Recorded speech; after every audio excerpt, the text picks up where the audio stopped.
Hello అందరికీ నమస్కారం. నేను మీ ఆర్‌పి. మళ్ళీ వచ్చేసానండి ఇంకొక కొత్త కథతో. కథ అంటే కల్పితం కాదండి. నిజంగా జరిగిన కథల గురించే నేను మాట్లాడుతున్నాను. నేను పాత వీడియోలో ఆల్రెడీ చెప్పాను. జరిగిన సంఘటనలు. మీరు ఎప్పటికీ చెప్పుకోలేని సంఘటనలు, ఎప్పటికీ ఎవరికీ చెప్పని సంఘటనలు మాత్రమే నేను తెలుసుకొని మీకు అందిస్తున్నాను. అయితే ఈరోజు కథలో ప్లాట్ ఏంటంటే, పరుల సొమ్ము పాము వంటిది. అంటే పాము వచ్చి కాటేస్తదని కాదు. అలాంటిదనమాట. పరుల సొమ్ము కోసం ఆశపడకూడదు. దీనికి ద బెస్ట్ ఎగ్జాంపుల్ చెప్పమంటే రావణాసురుడు సీతను ఎత్తుకెళ్ళిపోవడం. పరుల సొమ్మే కదండీ! ఎత్తుకెళ్ళిపోవడం తప్పు కదా! మట్టిలో కలిసిపోయాడు. అయితే దీన్ని ఇంకోలా మాట్లాడుకుంటే నోరు మంచిదైతే ఊరు మంచిదవుతుంది. అంటే ఇక్కడేంటి మనం మంచిగా ఆలోచించాలి. ఎప్పుడైతే మంచిగా ఆలోచిస్తామో ఆ మంచి తిరిగి మళ్ళీ మనకే మంచిని చేస్తుంది. ఏనాడు చెడు జరగనివ్వకుండా కాపాడుతుంది. ఇది ఇలా చెప్పుకుంటూ పోతే చాలా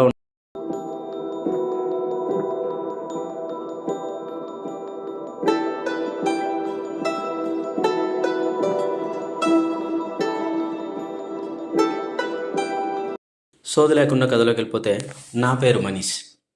నేను కవాడిగూడలో ఉంటా. సిరామిక్ కంపెనీలో నేను సేల్స్ ఎగ్జిక్యూటివ్గా వర్క్ చేస్తున్నాను. అయితే ఈ కథ ఏం జరిగింది అంటే మొన్ననే ఈ మధ్యనే 2024 జూలైలో సికింద్రాబాద్లో బోనాలు జరుగుతున్నాయి కదా. రాత్రి సమయంలో నేను నాకు ఇంకా కొద్దిమంది ఫ్రెండ్స్, దాదాపుగా 6-7 మంది ఫ్రెండ్స్తో నేను బోనాలకు వెళ్ళాను. చెప్పులు గట్టు విడిచిపెట్టేసాం, చక్కగా దర్శనం చేసుకున్నాం, నడుస్తున్నాం. అయితే ఇక్కడ ట్విస్ట్ ఏంటంటే ఎక్కడ చూసినా జనమే. మేము అమ్మవారిని దర్శనం చేసుకొని బయటకు వచ్చాం. ఇసుక వేస్తే కూడా రాలనంత జనం ఉన్నారు అక్కడ.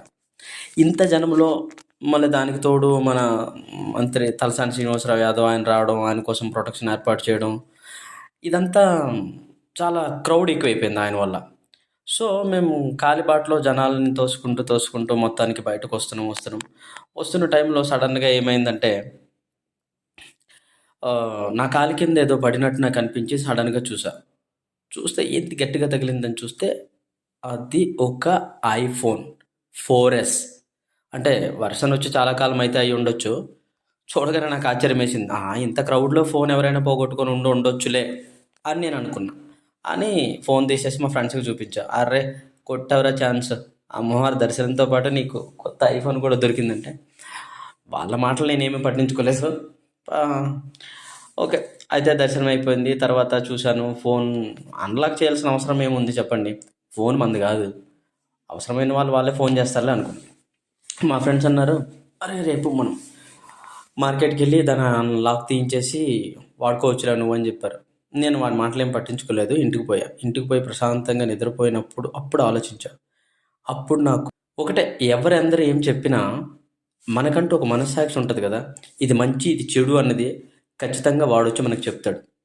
అయితే ఇప్పుడు ఈ విషయం ఎందుకు చెప్తున్నానంటే ఒక్క మాట, భగవద్గీతలో ఒక శ్లోకం ఉంది, కర్మణ్యవాధికారిస్తే మా ఫలేషు కదాచన మా కర్మఫల హేతుర్భుమాతే సంగోత్స్వ కర్మని. అంటే దీని అర్థం ఏంటంటే నువ్వు కర్మ చేయడానికి మాత్రమే కానీ ఆ కర్మఫలానికి అధికారివి కాదు.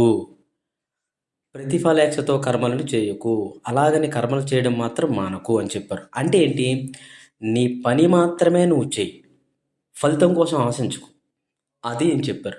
వీడేంటో సడన్గా భగవద్గీతలోకి వెళ్ళిపోయి శ్లోకాలు చెప్తున్నాడు అనుకుంటున్నారా?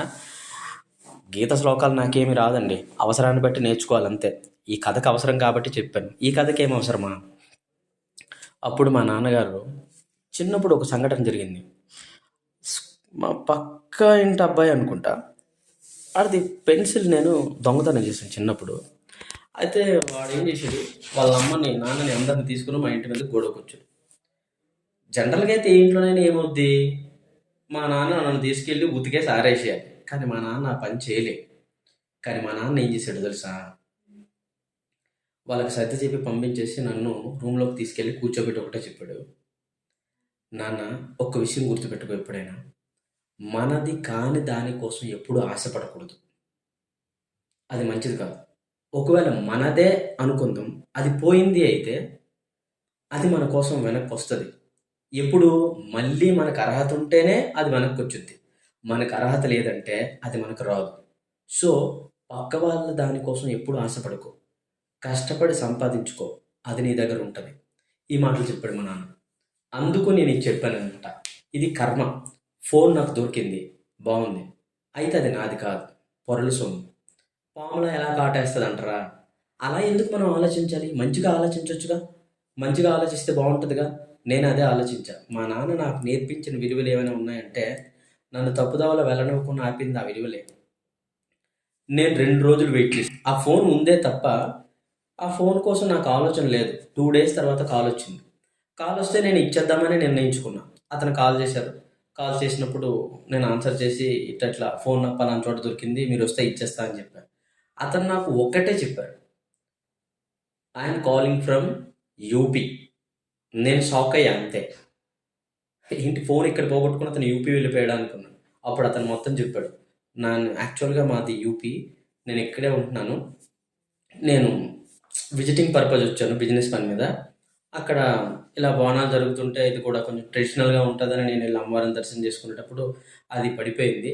కాకపోతే ఇప్పుడు నేను నీకెందుకు ఫోన్ చేశాను అంటే, నాకు ఫోన్ అవసరం లేదు. నిజం చెప్తున్నా బ్రో. నాకు ఫోన్ అవసరం లేదు. నాకు అందులో ఉన్న కాంటాక్ట్స్ నాకు చాలా important. At the same time కొన్ని డాక్యుమెంట్స్ ఉన్నాయి. కొన్ని ఫోటోస్ ఉన్నాయి. అవి మాత్రం నాకు మెయిల్ చేస్తే చాలు. ఫోన్ నువ్వు యూజ్ చేసుకోవచ్చు. నాకొద్దు అని చెప్పారు. ఇదంతా ఎలా జరిగిందంటే ఒకటే మాట. అతను నాకు ఫోన్ చేయగానే నేను ఒకటే మాట చెప్పా. బ్రో మీరు ఎక్కడున్నారో చెప్తే నేనే వచ్చేస్తా. లేదా నేను పలానా చోట ఉన్నాను మీరొచ్చి కలెక్ట్ చేసుకోండి అంటే, దానికి బదులుగా ఈయన చెప్పిన మాట అదే. అదే నేను చెప్తున్నా. ఇందాక నా ఫ్రెండ్ చెప్పినట్టు నేను వేరేగా ఆశపడి ఉంటే ఇది ఇంకోలా జరుగుండేమో. నేనేం ఆలోచించా, ఇక్కడ నన్ను కాపాడింది నా విలువలేం కాదు. నా తండ్రి నాకు నేర్పిన విలువలే. పరుల సొమ్ము పాములాంటిది నాన్న మనది కాదు అన్నప్పుడు, అవును మనది కాని వస్తువు మనకొద్దు. సో ఇచ్చేద్దామని నేను మనస్ఫూర్తిగా నిర్ణయించుకొని ఉంటే, అతను నాకు ఇచ్చిన బహుమానం అది. అంటే ఇది నా మంచితనానికి ఇచ్చారనేసి అని నేను అనుకుంటున్నాను. అయితే జరిగిందది. సో అతనికి నేను మెయిల్ త్రూ అతని డాక్యుమెంట్స్, అతను తాలూకా కాంటాక్ట్స్ అన్నీ పంపించేశాను. ఆ తర్వాత కానించి ఆ ఫోన్ నేనే యూజ్ చేసుకుంటున్నాను అనమాట. ఇది జరిగింది అక్షరాల. ఎప్పుడు మొన్న జూలైలో. మీతో షేర్ చేసుకోవాలనిపించింది, షేర్ చేసుకున్నాను. ఇంకో కొత్త కథతో మళ్ళీ కలుద్దాం. బాయ్. See you. మీకు కూడా ఇలాంటి ఏమైనా కథలు ఉంటే చెప్పాలని అనిపిస్తే ఈ కింద ఉన్న నెంబర్కి కాల్ చేయండి. మీ జీవితంలో ఇప్పటిదాకా చెప్పుకోలేని కథలు ఏమైనా ఉంటే నాకు చెప్పండి. నా మాటల రూపంలో నీకు మళ్ళీ తిరిగి అందిస్తారని మనస్ఫూర్తి కోరుకుంటున్నాను. దయచేసి లైక్ చేయండి, సబ్స్క్రైబ్ చేయండి, షేర్ చేయండి. బాయ్.